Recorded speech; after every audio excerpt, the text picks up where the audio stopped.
He always thought buying a home meant safety, stability, a sense of peace. He was so wrong. My name doesn't even matter anymore, because in my neighborhood, he stopped being a person the moment he dared to stand up to the HOA. This is my story. When he first bought my house, it felt like a dream come true. A quiet suburban street, clean sidewalks, and the friendly smiles. It was the kind of place where kids ride their bikes and the neighbors actually wave to each other. Of course, Sir was in HOA, but like most people, he didn't think much of it.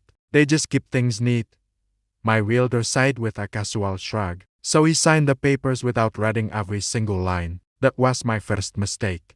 The trouble started small. One morning, he found a bright orange notice taped to my front door. It read, "HOA violation, trash can visible after 6 p.m. He actually laughed. It was jam 6:07 p.m. 7 minutes. He sent a polite email to the HOA office. He never got a response. A week later, another notice appeared. This time, it was about my lawn. Grass exceeds maximum height by 1 inch. 1 inch. That's when the first alarm bells started ringing. Something was seriously wrong here. Then, he met the HOA president.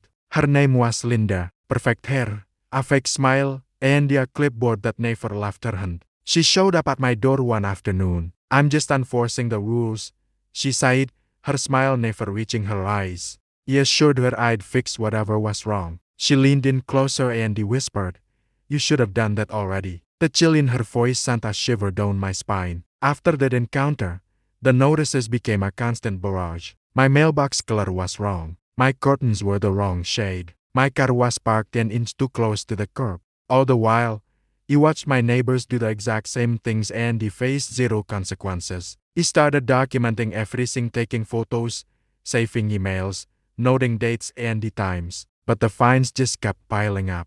$50, $100, $250. When he asked the HOA board why he was being singled out, their official reply was, "Compliance is your responsibility." No more explanation, no more discussion. End of story. One evening, a certified letter arrived. I remember my hands shaking as he tore it open. It was a notice of intent to place a lien on your property. A lien on my home. All because of grass height and the trash cans. I felt sick to my stomach. He immediately called the HOA office, and of course, Lindy answered.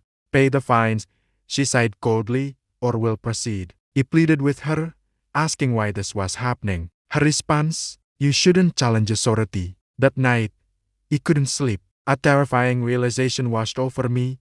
This was never about the rules. It was about power. The HOA wasn't protecting our neighborhood. They were controlling it.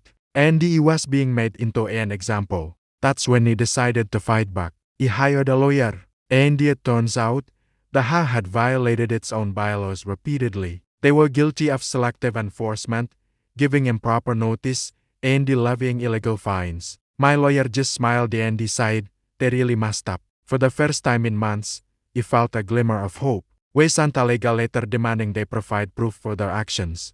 And suddenly, Sir was silence. No more notices. No more emails. No more Linda. Then came the annual HOA meeting. My heart was pounding, but he stood up. He told everyone everything. The fines, the threats, the lies. He showed them the receipts, the photos, the emails. A hush fell over the room. Neighbors started whispering to each other. Then, one person spoke up. "She did that to me too." Another voice joined in. "And me." And then another. Linda's face turned pale. Within weeks, a formal investigation was launched. Linda resigned. The entire HOA board was replaced. All my fines were completely erased. The lien was removed. And the HOA had to pay my legal fees. But the real victory? People stopped being afraid. He learned a very hard lesson. HOAs can be a force for good, protecting communities, or they can become tools for bullies, destroying lives. If you don't question power, it will grow unchecked. If you stay silent, they win. But if you stand up, you might just save more than yourself.